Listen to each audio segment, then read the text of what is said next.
E aí, pessoal da primeira série do ensino médio, aqui é o professor Sérgio Cavalheiro de História do Colégio Marista de Londrina.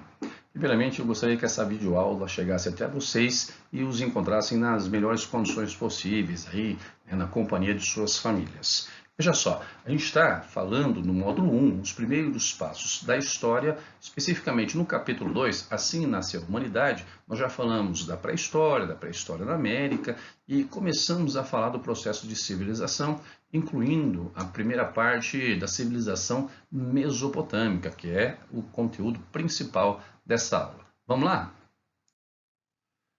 É isso aí, pessoal. Conforme a gente já conversou anteriormente, o processo de civilização é muito interessante. Inicialmente, o ser humano passou por um processo de socialização e o fogo foi determinante nisso. Ao redor de uma fogueira é que os grupos humanos se protegiam do frio, se protegiam de insetos, preparavam alimentos, conviviam e aí surge a liderança, não uma civilização. Civilização mesmo, nós vamos observar o seu surgimento às margens de grandes rios, como aconteceu no Egito, à margem do rio Nilo, na Mesopotâmia, no Tigre e Eufrates, na Índia, com o rio Ganges, o rio Indo, na China, com o Yangtze, por exemplo, e assim surgem as civilizações, que é algo mais complexo, reúne um maior número de pessoas. A princípio, pequenas aldeias vão crescendo, vão tendo maior relação entre si e dando origem às cidades. E essas evoluem para um processo de civilização. Coincide com esse período também o surgimento da escrita. E é importante observar também que esse fenômeno ele não aconteceu num local e foi ensinado, foi irradiado para outras áreas. Surgiu de forma espontânea em diferentes partes do planeta e também em diferentes momentos.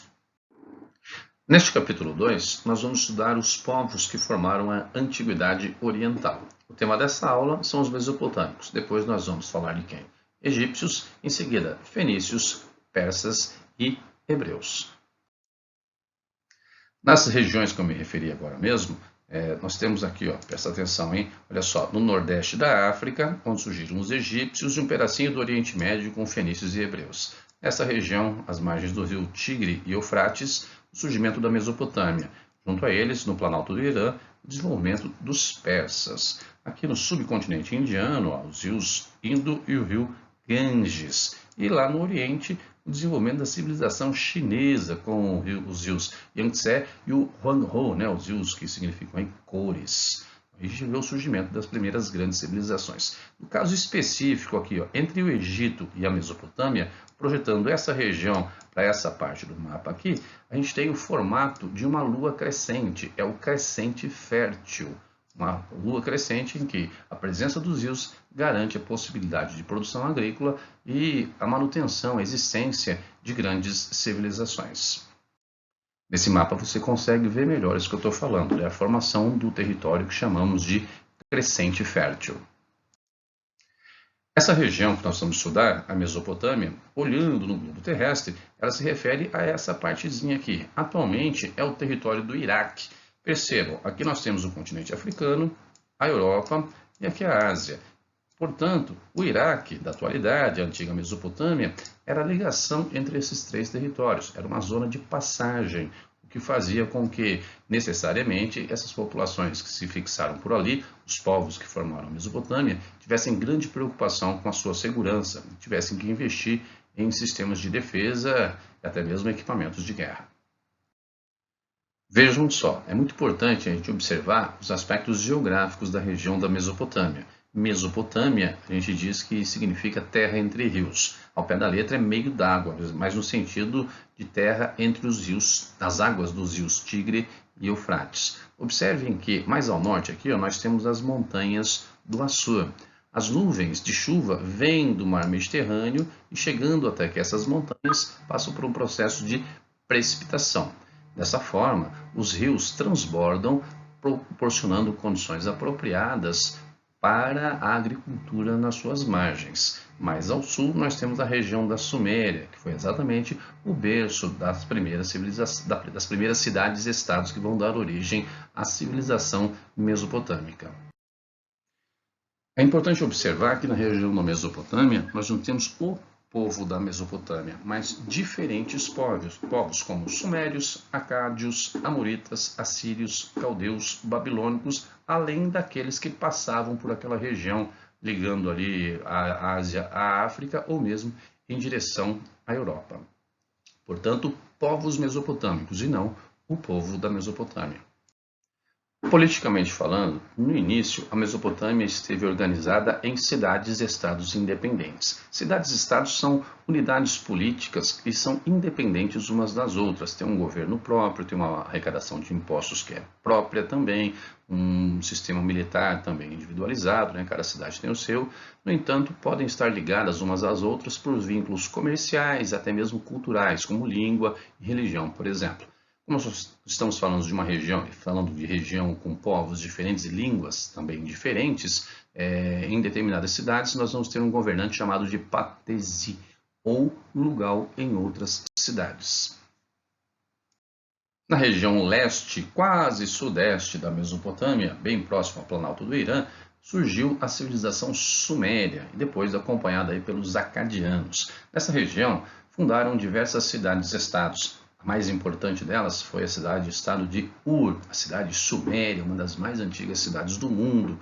Aí é a casa, o berço da civilização suméria e também do patriarca Abraão, da Bíblia, que teria saído de Ur com uma de suas esposas em direção à Palestina, né? Cidades outras como Uruk, Eridu e Nippur também ficam nessa região.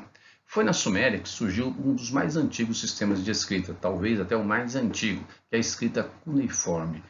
Baseia-se em símbolos representando ideias, né? Uma escrita ideográfica. Ela é feita através de estiletes marcando, de forma como se fossem cunhas em tabletes de argila.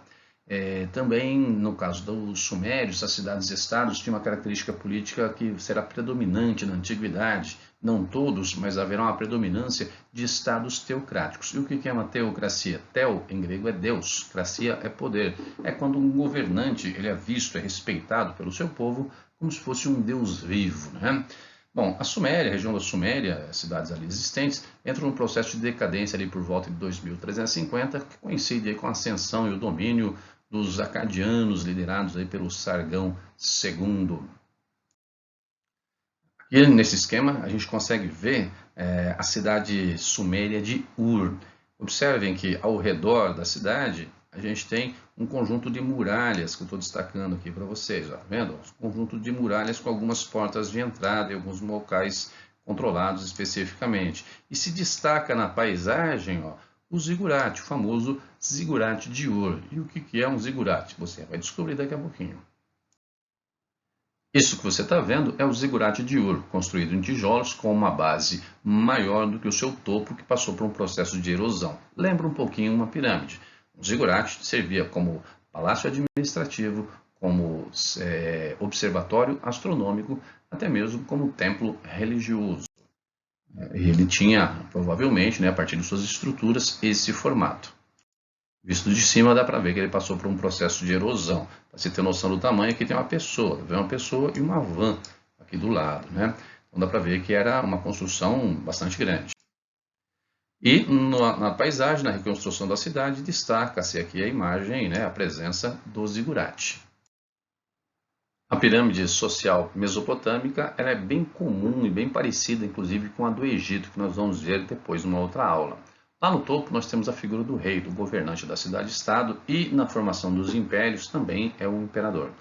Junto a ele, militares e sacerdotes. Os militares ganham importância em função da fragilidade, do risco que era sobreviver naquela região. E os sacerdotes em função da religiosidade. O politeísmo mesopotâmico dava importância às atividades religiosas e os sacerdotes ganhavam destaque. Depois deles vemos os comerciantes, os artesãos e os camponeses, em maior quantidade do que os comerciantes e os artesãos, né? E na base da sociedade mesopotâmica, os escravos, que em geral eram prisioneiros dos conflitos existentes na região. Essa aula vai continuar, né? Vai ter uma aula sobre Mesopotâmia, uma segunda parte.